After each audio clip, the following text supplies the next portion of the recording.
Mais uma vez, eu peço a Deus que o Espírito dele nos ilumine para que a gente compreenda as Escrituras, para que a gente compreenda o Evangelho de Jesus, para que nós percebamos e compreendamos nessa noite de maneira muito evidente que o nosso norteador, a nossa baliza, o nosso paradigma, a nossa referência, o nosso referencial é Jesus de Nazaré.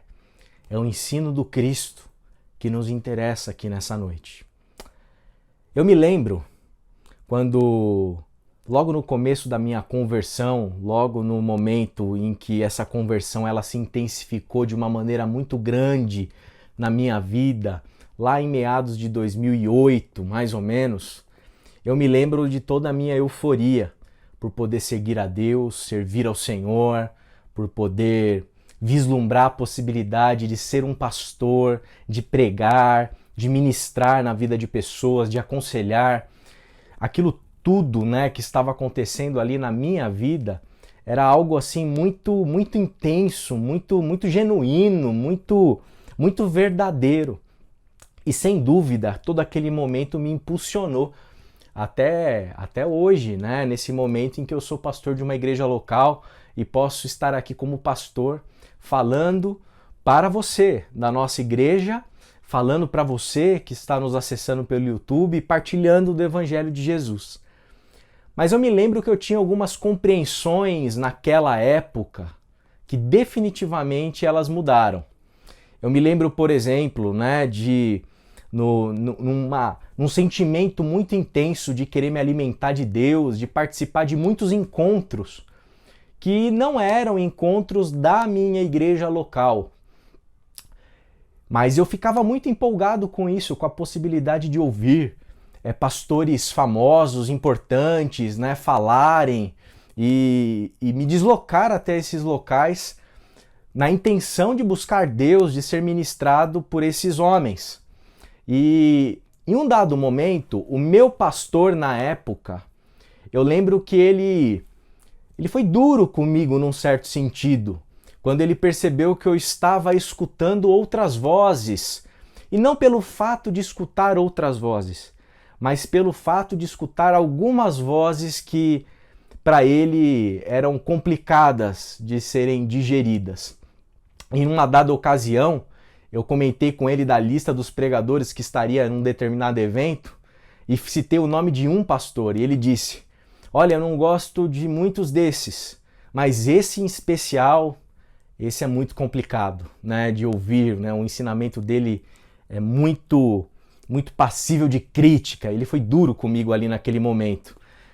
E eu confesso que na hora, assim, aquilo me abalou muito, me chateou muito, fiquei muito incomodado. E usei um argumento que muitos usam até hoje. A gente não pode ficar falando mal de outras igrejas, de outros pastores, né? Porque são igrejas que estão anunciando a palavra, são igrejas que estão anunciando Jesus, tem gente se convertendo ali. Então a gente não pode ter essa postura crítica. E eu pensava exatamente dessa forma.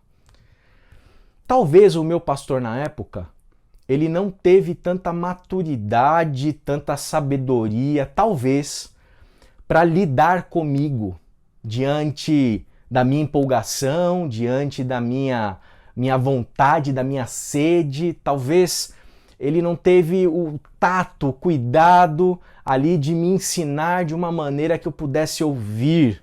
Talvez. Talvez eu era só muito arrogante mesmo, muito soberbo ali na minha pseudo-espiritualidade, na minha religiosidade para escutá-lo. Talvez fosse isso.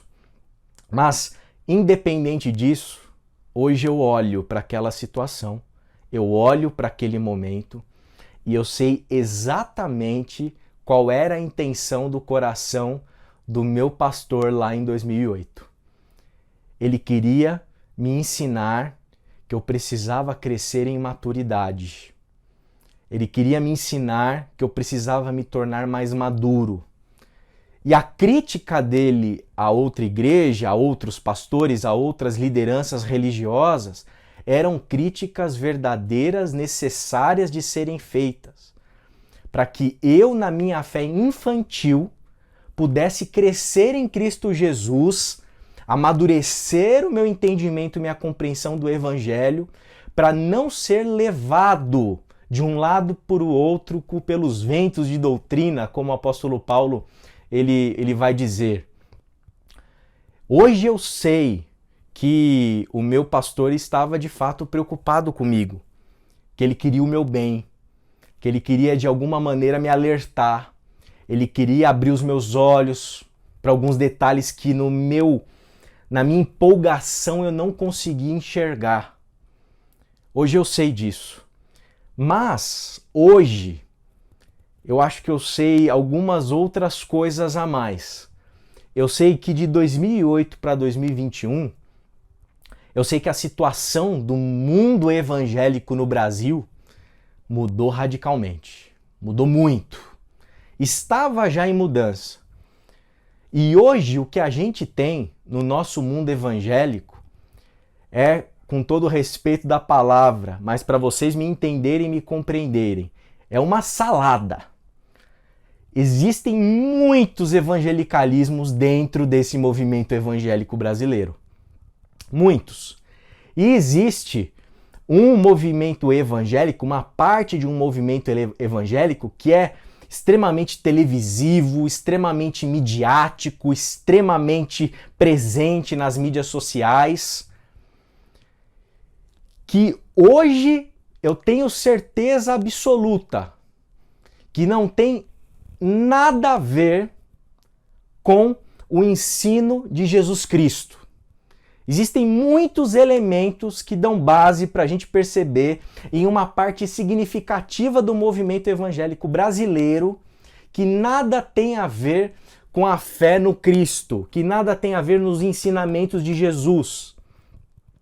E é com certeza parte dessa igreja que hoje é maioria, é majoritária, é como eu já disse em outros sermões, é triunfalista, é hegemônica, que tem acesso a muitos elementos da sociedade, inclusive principalmente políticos. Hoje existe uma necessidade e uma urgência de que a gente delimite exatamente, de maneira, ou melhor, o mais próximo possível, aquilo que significa ser evangélico no sentido de ser fiel ao ensino do Evangelho de Jesus Cristo, daquilo que é simplesmente ser evangélico de uma maneira como tem sido posta e colocada na nossa sociedade. Hoje eu vejo que aquela fala do meu pastor, ela se tornou hoje imprescindível. O ímpeto dele em discernir, em separar as coisas, separar o joio do trigo, ao menos na tentativa de nos aproximar mais do Evangelho de Cristo, da palavra, daquilo que está aqui testemunhado, já era urgente. Hoje é urgentíssimo. Urgentíssimo. Porque se a gente não fizer isso, se isso não for colocado de uma maneira clara, categórica, nós seremos confundidos de tal maneira com alguns ditos evangélicos e nós vamos ofuscar a revelação de Deus para a humanidade. O nosso testemunho estará comprometido. A nossa fala estará sempre em desconfiança. A necessidade da gente se justificar será interminável. Interminável. Eu até fiz um comentário recentemente em que antigamente a gente precisava, para explicar para uma pessoa que a gente é diferente dos evangélicos que ela vê na TV, a gente precisava de uns 40 minutos. Passado mais algum tempo, a gente precisava aí de 1h30, 2 horas. Hoje em dia, a gente tem quase de convidar a pessoa para fazer um curso de pós-doutorado com milhares de horas para dar conta de explicar que o que está acontecendo no Brasil, o que ela vê na TV, esses tentáculos políticos, essas forças hegemônicas no movimento evangélico brasileiro, esse mercado gospel, que isso tudo não tem nada a ver com aquilo que a gente é. É por isso que nessa noite eu quero tentar fazer isso com você. E é claro que você não tem como sondar o meu coração. Mas eu quero expressar aquilo que está no meu coração e eu oro a Deus para que você possa acreditar na minha palavra. Eu quero fazer isso em amor. Eu quero genuinamente instruir você. Eu quero genuinamente ajudar você a compreender as Escrituras. Eu quero me esforçar, como eu faço todos os domingos, mas em especial nessa noite. Eu quero me esforçar para ser fiel ao texto sagrado, para ser fiel ao Evangelho, ao Espírito de Jesus, para que você compreenda as diferenças que existem entre alguém que genuinamente deseja seguir Jesus de Nazaré e essa massa hegemônica evangélica que está por aí.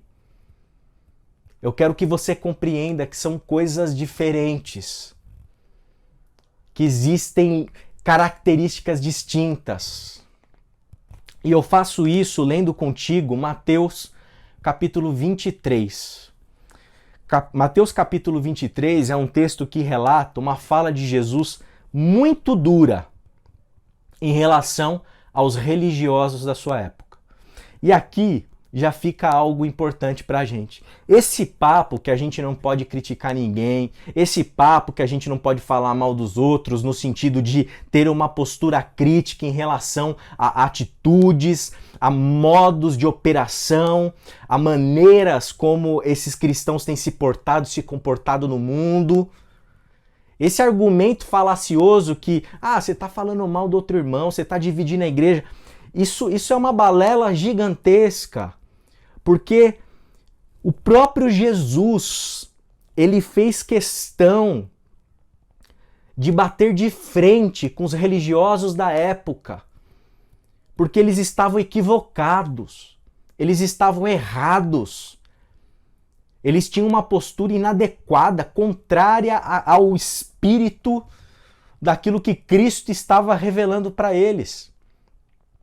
E se vocês acham que muitas vezes alguém está agindo mal porque está fazendo uma crítica, Jesus, ele é extremamente ácido e duro com esses. Ao ponto de, inclusive, falar, em dado momento no Novo Testamento, que o pai deles é o diabo. Que o pai desses religiosos é Satanás. Deixando claro que eles são de outro espírito. Que eles são de outra linha, que a religião deles está comprometida. Jesus chama eles de filhos do inferno. Jesus é extremamente duro. Por isso que quando a gente tem uma postura crítica em relação àquilo que a gente vê, as expressões de fé que nós vemos no movimento evangélico, gente, isso é importantíssimo, isso é bíblico, isso significa que a gente está seguindo os passos de Jesus para tentar discernir, para tentar observar, para tentar analisar, para que a gente não seja confundido com gente iníqua, com gente do mal, com gente confusa, com gente que às vezes está ingenuamente, de maneira ingênua, está enganada. Então, é por isso que eu leio Mateus 23, famoso texto dos famosos ais de Jesus. E vale a pena dizer o seguinte, que Jesus aqui, ele não fala num tom exclusivamente crítico. Ele não está fazendo uma análise sociológica da religião da época. Ele fala com o coração apertado. São ais porque ele está lamentando. É triste ter que fazer isso. É triste Jesus ter que dizer o que ele disse dos religiosos da sua época. É triste ele ter que criticar a igreja, entre aspas, da sua época. É triste ele ter que ser duro dessa forma e categórico. Da mesma forma como é triste que eu tenha que fazer isso aqui também.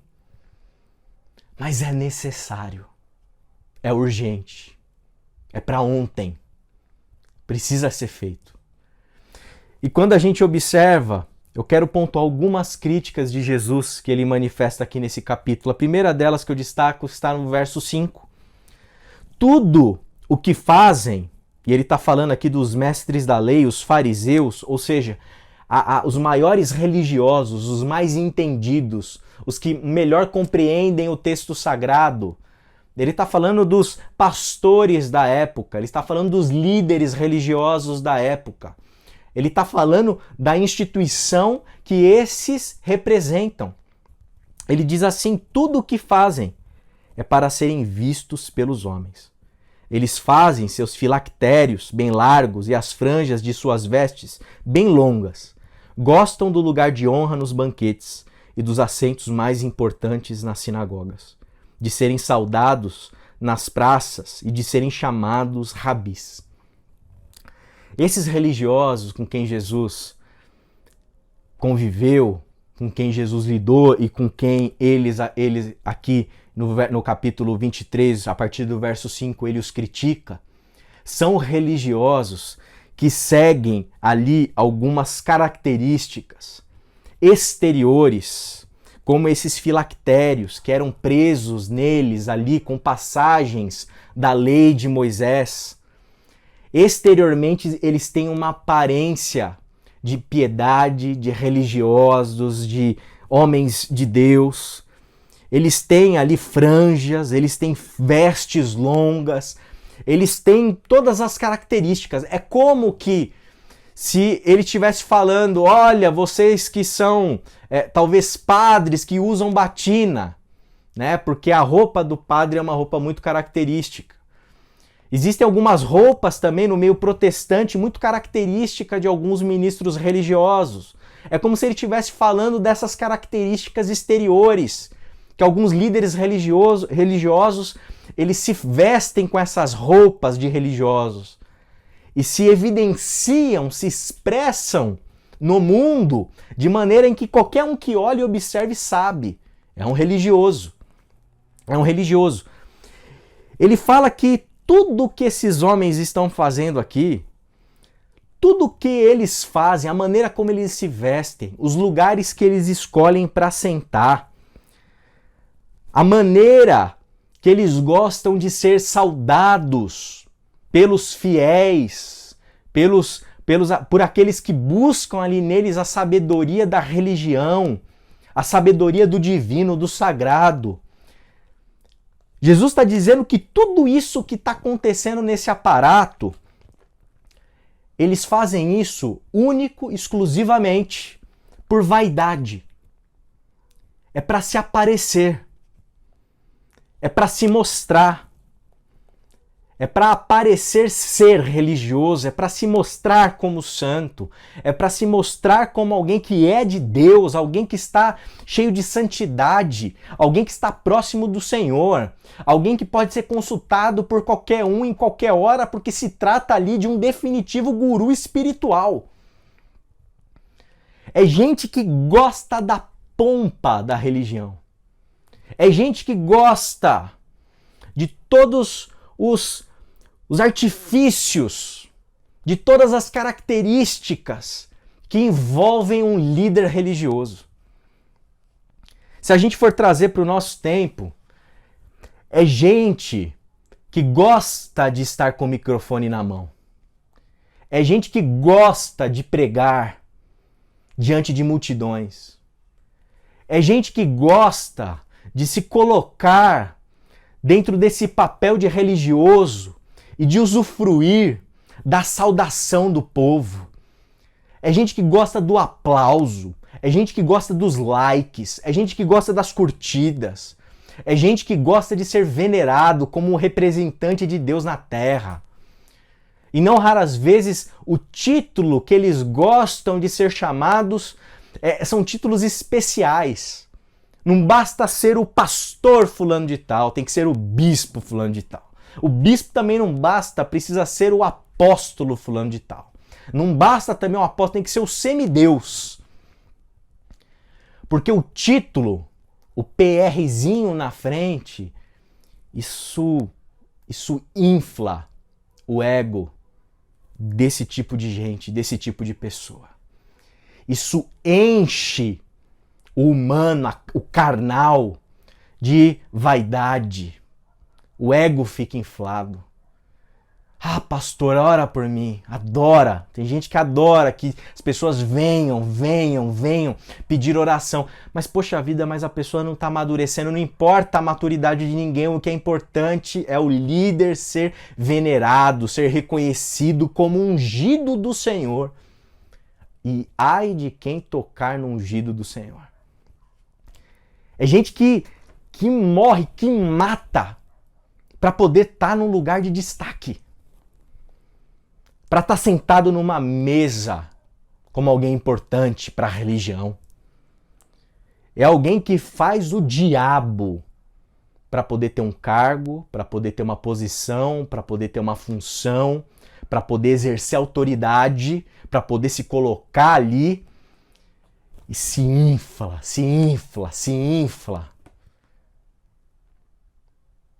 É gente que gosta disso. Gosta de ser reconhecido publicamente. Gosta das falas que enaltecem, que exaltam o homem. Gente, isso aqui que Jesus está criticando não tem nada a ver com o evangelho de Jesus. O seguidor de Jesus, ele não é alguém que se envaidece por conta da pompa religiosa. É alguém que não é movido por vaidades. É alguém que não está buscando a aprovação dos homens. É alguém que tem o seu coração num lugar de tanta humildade, porque sabe o quão pecador é, que se constrange às vezes de ser colocado ou chamado para sentar num determinado local, para falar num determinado local. É gente que não se deslumbra com esse mundo religioso. Esse mundo religioso que pode ser representado pela igreja local. Gente numa igreja local que vislumbra ser o presidente, o vice-presidente, o líder do corpo diaconal, que vislumbra ser o pastor, etc. O líder do ministério XPTO. Gente que no meio denominacional anseia, costura, se alinha politicamente para poder ocupar a função A, B, ou C ou D. Não importa se o trabalho desempenhado está sendo bom, está sendo ruim, o mais importante de tudo é a vaidade, é o ego. É gente que no meio religioso, das instituições religiosas, pequenas, médias ou grandes, é gente que é encantada pelo canto da sereia. E se deixa levar. E vai embora. E vive, se intoxica desse ambiente, se adoece muitas vezes, sofre muitas vezes, mas está lá. Porque quer ser reconhecido, quer ser visto. Porque o que manda é a vaidade. Não deve ser assim no meio de nós. Não deve ter vaidade no nosso coração. Porque o amor verdadeiro não se envaidece, não se vangloria. Jesus vai na contramão desse tipo de espírito. Verso 14 diz assim: Ai de vocês, mestres da lei, fariseus hipócritas! Vocês devoram as casas das viúvas e para disfarçar fazem longas orações. Por isso serão castigados mais severamente. Aqui, o que acontecia muitas vezes? Esses líderes religiosos, eles usavam do pretexto de fazer longas orações nas casas das viúvas para poder comer, para desfrutar daquilo que a viúva tinha. Eles não estavam preocupados com a viúva. Eles estavam preocupados em instrumentalizar a oração, instrumentalizar o ato religioso em prol de tirarem benefício próprio, benefícios para si, pessoais. Quantas vezes eu ouvi histórias e infelizmente eu já adentrei dentro do sistema religioso o suficiente para saber mais do que até eu gostaria de saber. Mas quantas vezes, e a gente sabe disso, um líder religioso, um pastor, ele tem a possibilidade, a condição de manipular a fé em benefício próprio, de manipular a fé dos outros para poder obter recurso financeiro. Eu queria ser muito franco e novamente queria enfatizar que eu digo isso para te instruir. Não se iluda. Não se iluda. Tem muito lobo em pele de ovelha por aí. E eles não estão interessados na tua bênção, eles não estão interessados na tua vitória, eles não estão interessados na sua conquista. Eles estão interessados no teu bolso, no teu dinheiro, em manipular tua fé para que os cofres deles encham. E essa articulação, essa manipulação, mais recentemente, ela vem junto com a força política. Eles não estão interessados no bem da sociedade, eles não estão interessados no bem dos evangélicos, eles não estão interessados em nada disso. Evangélicos para esse pessoal é igual a voto. Voto. É o voto que importa, porque com voto você se perpetua no poder. A grande moeda desse meio político é voto. E as igrejas que estão se abraçando com a política, elas se casam com a política, se fecham com a política. Por quê? Para que esses líderes consigam obter vantagens para si. Eles não estão interessados com você, eles não estão interessados com você que é humilde, que é pobre, que está lutando aí todo dia para trabalhar, para ter o seu sustento.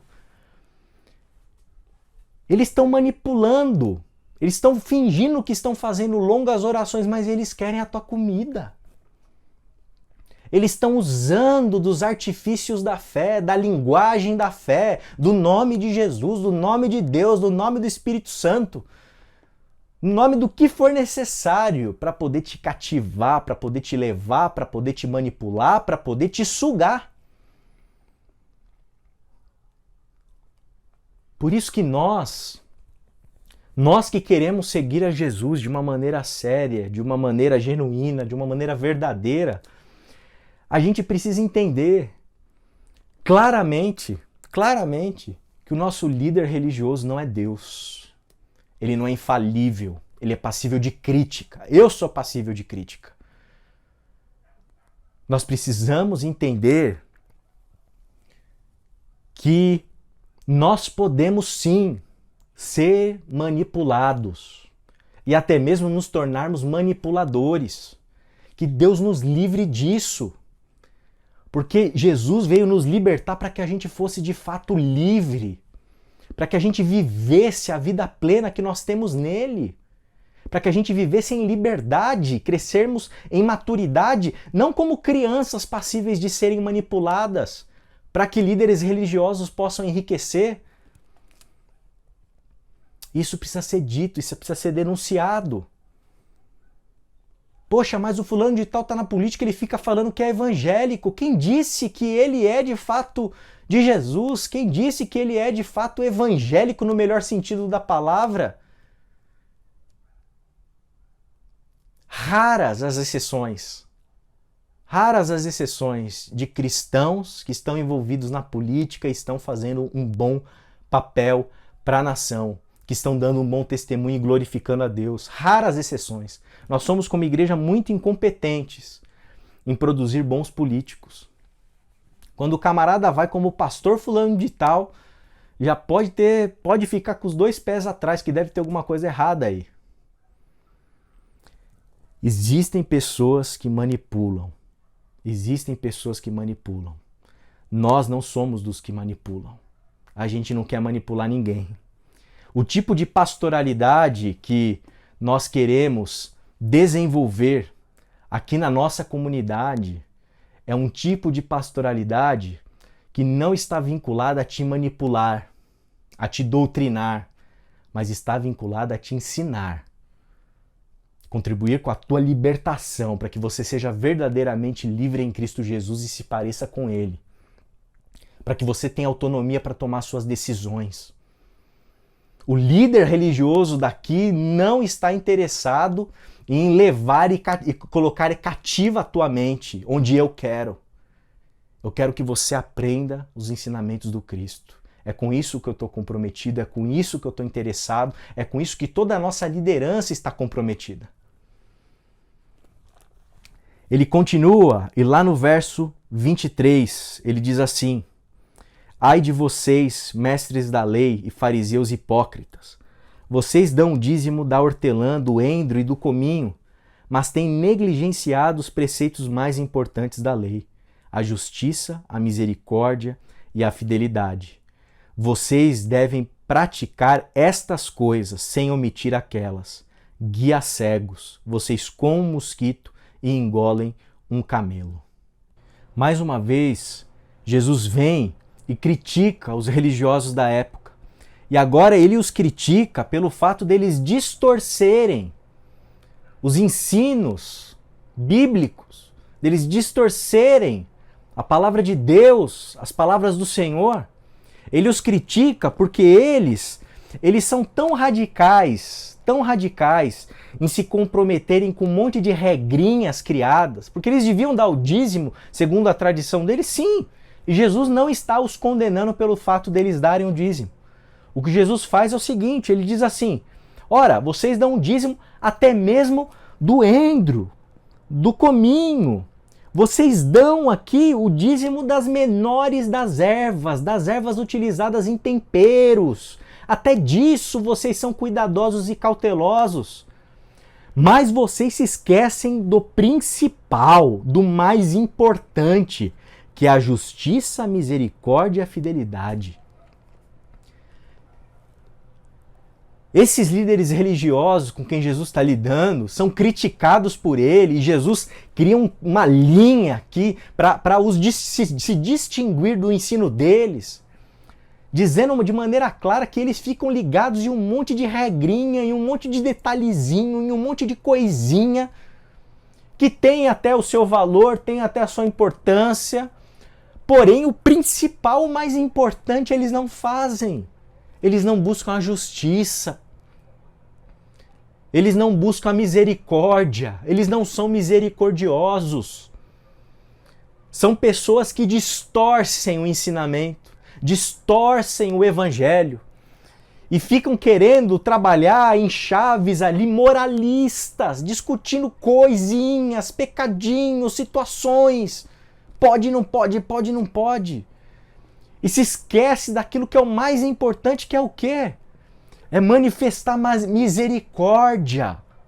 Porque uma vez nós recebemos a misericórdia do Senhor, a gente precisa olhar para o mundo com misericórdia, buscar a justiça, não aceitar as injustiças do nosso mundo, não aceitar que a viúva não seja cuidada e amparada, não aceitar que o pobre seja rejeitado, marginalizado e não tenha o mínimo de dignidade de necessário para comer, para se alimentar. Amparar ali o órfão que viveu um trauma. Quem é o órfão? Aquele que perdeu pai, que perdeu mãe. Quem é a viúva? É aquela que perdeu o esposo. Aquela que está desamparada. Quem é o pobre? É aquele que não tem o que comer, aquele que está vivendo muitas vezes na miséria, que não tem condição de se levantar por somente por si, aquele que precisa de amparo, de ajuda. Esses fariseus, eles não estão preocupados com a justiça, eles estão preocupados somente com aquilo que computa para si próprio em santidade que é possível ser expressada para que os outros vejam santidade. Ou seja, o importante é eu dar uma esmola na frente de quem vai ver que eu dou esmola. O importante é eu comer na casa da viúva, mas ela mesma não estou me importando. O importante é eu estar em dia com o meu dízimo. O importante é eu estar em dia com o dízimo até das pequeninas ervas.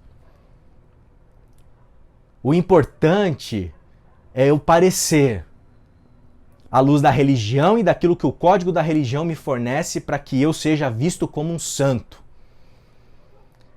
Mas pouco me importa o mais importante da lei. É isso que está acontecendo com esses líderes. E os líderes de hoje não são diferentes. Muitos desses estão interessados somente em detalhes e não estão voltados para o principal, que é a justiça, a misericórdia e a fidelidade. E o pior é que todo esse ensinamento deturpado, essa distorção do evangelho, ela está presente no mundo dos fiéis também, não é só a liderança.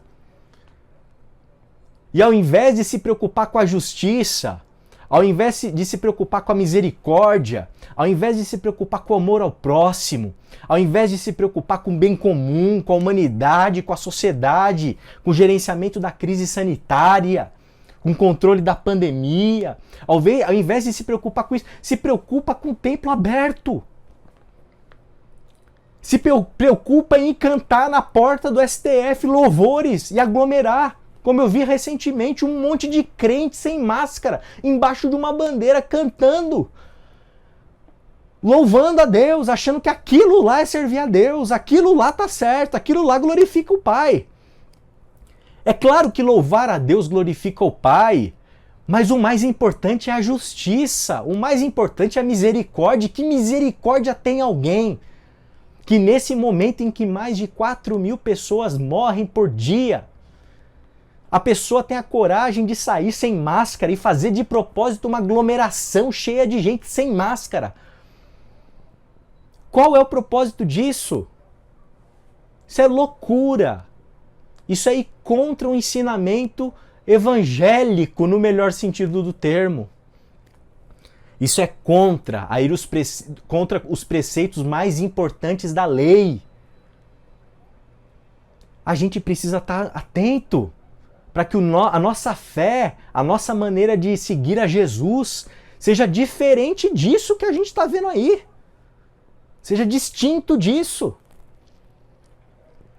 Porque gente que age dessa maneira, querendo dar o dízimo de coisinhas, e não é misericordioso e não age em favor da justiça, é gente que não tem sensibilidade, é gente que não tem humanidade, é gente que não tem coração, é gente que não tem amor ao próximo, amor a si mesmo, amor aos... não tem amor ao humano. É gente que não exerce misericórdia. É gente que fica presa em um monte de bobagem. E eu quero dizer que às vezes são bobagens mesmo. Diferente daqui que Jesus ainda fala para eles continuarem fazendo o que estão fazendo, mas fazerem as outras coisas mais importantes, tem gente que está preocupado com coisa que nem importante é, nem genuíno é bobagem pura. A gente precisa crescer e parar de ser levado por esses guias cegos. Gente que tá cega, gente que tá coando um mosquito, mas tá engolindo um camelo, um animal gigante. Gente que tá na contramão de tudo. Verso 27, Jesus ainda diz: ai de vocês, mestres da lei e fariseus hipócritas.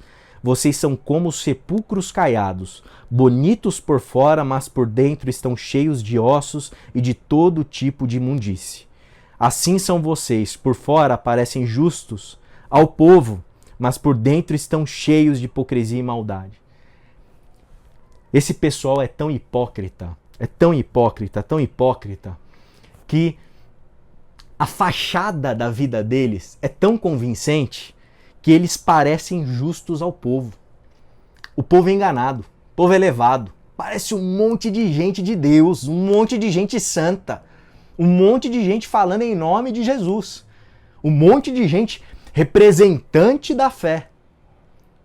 Mas, queridos, Jesus está criticando eles porque, na verdade, é só aparência. Por dentro está tudo carcomido, está cheio de morte por dentro. Sepulcros caiados. É gente que por dentro tem cheiro de morte, de coisa podre, de podridão, de sujeira. Essas grandes lideranças muitas vezes são podres por dentro. São podres. É gente que faz trambique daqui, dali, gente que não cumpre com a palavra, gente que deve na praça. É gente que rouba. Como a gente já viu, gente que manipula. São hipócritas. Falam de Deus, citam a Bíblia. São ortodoxos. Mas são sepulcros caiados, são hipócritas. Ai de vocês, aqui Deus diz para eles, Jesus diz para eles. E a gente não pode se enganar, porque é tão convincente muitas vezes que a gente se deixa levar e a gente é levado a pensar mesmo como povo que de fato a gente está diante de gente justa, de gente correta, de gente boazinha. E a gente precisa olhar com o olhar de Cristo e falar, calma aí, deixa eu analisar isso de uma maneira crítica, de uma maneira séria. Porque é possível e é fácil para quem está no meio religioso se fazer de alguém que parece aquilo que não é. Aquilo que não é. Eu vi, inclusive, recentemente um vídeo daquele tal de Dr. Jairinho, que junto da mulher está sendo acusado de assassinar brutalmente o menino Henri, o enteado. Algo desastroso, algo lamentável, algo que eu ouvi recentemente as falas da babá. Enquanto eu ouvia, eu chorei. Eu chorei de tristeza pelo fundo do poço que a alma humana pode chegar para fazer uma atrocidade daquela, em que tudo indica que de fato eles são ali culpados desse ato violento, brutal, desumano, um crime chocante. Esse doutor Jairinho, ele fez um vídeo recentemente, algum tempo atrás, eu não sei exatamente a data, em que ele estava do lado de uma cantora gospel, que estava fazendo a propaganda do número dele para que o povo evangélico pudesse votar nele.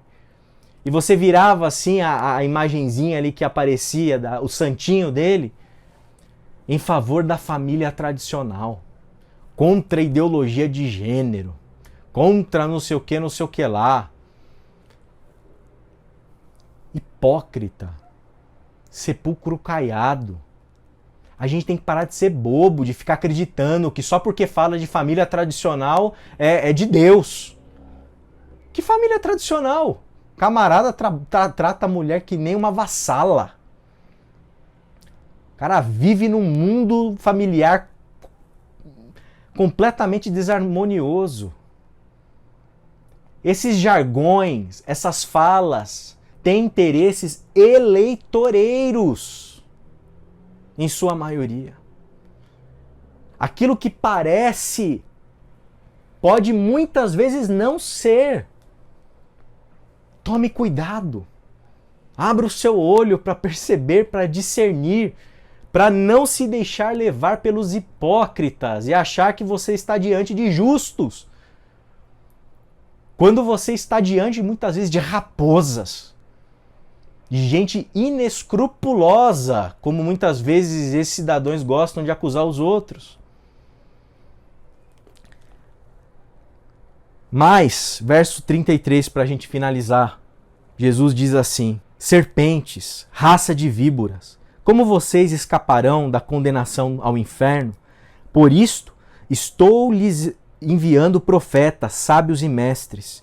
A uns vocês matarão e crucificarão, a outros açoitarão nas sinagogas de vocês e perseguirão de cidade em cidade. E assim sobre vocês recairá todo o sangue justo derramado na terra, desde o sangue do justo Abel até o sangue de Zacarias, filho de Baraquias, a quem vocês assassinaram entre o santuário e o altar. Eu lhes asseguro que tudo isso sobrevirá a esta geração. Jesus está acusando eles e deixando claro algo. Esse pessoal da religião é gente perseguidora, é gente inquisitora, é gente que gosta de matar gente justa, é gente que gosta de acusar a gente justa, é gente que gosta de deturpar a verdade, é gente que gosta de mentir, é gente que gosta de denegrir, é gente que gosta, que tem prazer em matar o justo. E mata em nome de Deus. Mata em nome de Deus, porque acha que está a serviço de Deus, agindo com violência na terra. O sangue de Abel, o primeiro mártir, vai cair sobre estes. O sangue desse Zacarias, que a gente não sabe exatamente quem é, vai cair sobre esses, porque eram homens justos, que foram mortos. Foram mortos. E não foram mortos por Nero, não foram mortos por César, não foram mortos por conta da perseguição do mundo moderno e secular. Foram mortos por causa dos foram mortos nas mãos dos ortodoxos, nas mãos dos religiosos, nas mãos daqueles que se entendem como os grandes donos da verdade, que falam em nome de Deus.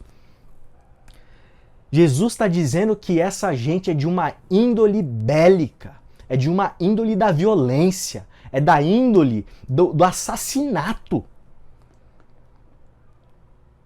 E a gente precisa entender como cristão que nós não somos dos que perseguem. Nós somos os que são perseguidos. E o problema é que hoje no Brasil tem evangélico dizendo que a gente está sendo perseguido, mas na verdade verdadeira, grande parte dos evangélicos, desse grande bloco evangélico, são perseguidores. São perseguidores. É gente que se precisasse matar, matava. Graças ao bom Deus pelas leis que nos dão sobriedade no nosso mundo. É gente violenta, é gente do ódio, é gente que gosta de fogueira inquisitória. É gente que taxa, que massacra. É gente que cancela, é gente que odeia. É gente que mente descaradamente. Descaradamente. Nós não somos desses. Nós somos do príncipe da paz. Nós somos seguidores de Jesus de Nazaré, humildes. Gente que quer anunciar o evangelho, as boas novas, quer anunciar a salvação, quer partilhar a vida, quer partilhar a humanidade. Nós não somos desses que perseguem. Nós precisamos ser capazes de discernir. Diante dessas delimitações que Jesus Cristo faz para diferenciar o ensino dele desse ensino religioso, vigente, hegemônico da época, nos resta 3 coisas que eu queria te desafiar nessa noite. Em primeiro lugar, som do teu coração. Som do teu coração. Som do teu coração, porque a gente não pode ser hipócrita, porque a gente não pode ser manipulador, porque a gente não pode ser perseguidor, porque a gente não pode, em hipótese alguma, ser movido pela vaidade. A gente não pode, em hipótese alguma, distorcer o evangelho de Jesus, a misericórdia de Deus, a justiça do Senhor. A gente não pode. A nossa espiritualidade não pode ser pautada em elementos que estão presentes nessa classe religiosa e em muitos religiosos do nosso tempo. Nós precisamos estar alinhados ao ensinamento de Jesus. Nossa comunidade precisa refletir Jesus, não isso. Não essa hipocrisia, não essa mentira, não essa falsidade, não essa manipulação. Nós precisamos temperar o mundo. Nós precisamos, como igreja, ser o bom senso na humanidade.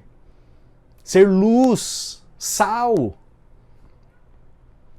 Por isso eu oro por todos nós, que nós sondemos o nosso coração para que o Espírito Santo nos revele e nos mostre aquilo que precisa ser ajustado, aquilo que precisa ser mudado, aquilo que precisa ser transformado. A nossa espiritualidade não pode ser essa espiritualidade farisaica, no sentido desses fariseus com quem Jesus está lidando aqui. Essa espiritualidade religiosa, desses religiosos que estão aqui também. Nós não podemos. Sonde o nosso coração, Senhor. Essa tem que ser a nossa oração. Em segundo lugar, nós precisamos interceder, lamentar e orar por esses líderes falsos, por esses líderes manipuladores, por essa gente que gosta de grana, que gosta de dinheiro, que gosta de explorar o pobre. Nós precisamos orar e interceder para que haja conversão, para que haja mudança de mente, para que haja uma experiência verdadeira com a graça e a misericórdia divina. A gente precisa fazer tudo isso com um espírito de profundo lamento, clamando a Deus pela vida deles, para que eles de fato eles venham a se converter. Embora, olha, humanamente falando, a gente desacredita, mas a gente precisa fazer o esforço de olhar pela fé, pedir ao Senhor, porque é o Espírito quem convence. É o Espírito quem convence, para que eles saiam, para que esses líderes religiosos deixem de serem mundanos, sujos, para que eles venham para a luz e saiam das trevas, deixem de servir ao pai da mentira, que é o diabo, e parem de causar confusão no nosso meio. Essa tem que ser a nossa oração, devemos orar por eles, interceder por eles. E por fim, nós precisamos deixar claro para todo mundo que nós somos diferentes disso que está aí. Nós não devemos ter medo de nos posicionarmos e dizer, eu não sou como esse evangélico que está aí, isso aí não sou eu. Isso é outra coisa. Isso não tem nada a ver comigo, com a minha fé, com o ensinamento de Jesus. Isso está equivocado, isso está errado. Eu não compactuo com manipulação. Eu não compactuo com emocionalismo em prol de benefício próprio. Eu não compactuo com exploração dos pobres, das viúvas, dos órfãos. Eu não compactuo com esse legalismo tolo, com essa bobagem e a falta de ênfase na justiça e na misericórdia. Eu não compactuo com esses que perseguem. Eu não sou dos que perseguem. Eu sou dos que amam. Eu sou diferente, eu não ajo nessa lógica. Eu sou de Jesus. Eu não compactuo com essa vaidade. Eu não compactuo com isso. Eu não compactuo com essa áurea do meio religioso que invadece o coração humano. O meio religioso, as instituições religiosas, precisam ser para a gente apenas e tão somente ferramentas. A IBQ como instituição ela é uma ferramenta. A igreja de Jesus está para além disso. A igreja somos nós. A igreja é formada por pessoas que são habitadas pelo Espírito Santo. Eu oro a Deus, eu peço ao Senhor que você tenha coragem de se posicionar. E eu oro a Deus para que essa mensagem chegue no teu coração e possa te ajudar a viver nesse tempo tão complicado, tão difuso, tão complexo que a gente está vivendo. E que a gente tenha a sabedoria do Evangelho de Jesus, para a gente se nortear por aquele que é a nossa esperança, aquele que é o nosso mestre, e não se deixar levar por nenhum tipo de sepulcro caiado que esteja por aí. Quero orar com você nessa noite. Pai amado, eu quero te pedir que essa mensagem tenha sido clara, oportuna, especialmente para aqueles que não são da fé, para eles terem clareza de que nós não somos aquilo que está aparecendo aí, que nós somos diferentes, nós somos seguidores de Jesus, que os nossos valores, os nossos compromissos não estão comprometidos com um projeto hegemônico de poder, não estão comprometidos com esses moralismos, não está comprometido com essa sede, essa ganância por poder, por fama, por status, tanto nos ambientes menores quanto nos grandes lugares e palácios desse mundo. Em nome de Jesus, Pai, som do nosso coração, ajusta a nossa espiritualidade, Senhor. Senhor, em nome de Jesus, nos ajuda a sermos parecidos contigo. Em nome de Jesus, Senhor, eu clamo a Ti, que o Senhor derrame graça sobre a nossa vida para que a gente possa interceder e clamar por esses que estão perdidos, por esses líderes religiosos que estão perdidos servindo ao diabo. Que em nome de Jesus, Senhor, teu Espírito traga convencimento do pecado, convencimento da justiça, do juízo, para que eles venham, Deus querido, e a gente te pede, se converter genuinamente ao teu senhorio. É o que nós te pedimos como igreja nessa noite, clamando para que o nosso testemunho seja eficaz no nosso mundo. É o que eu te peço em nome de Jesus. Amém. Deus abençoe a sua vida, em nome de Cristo Jesus.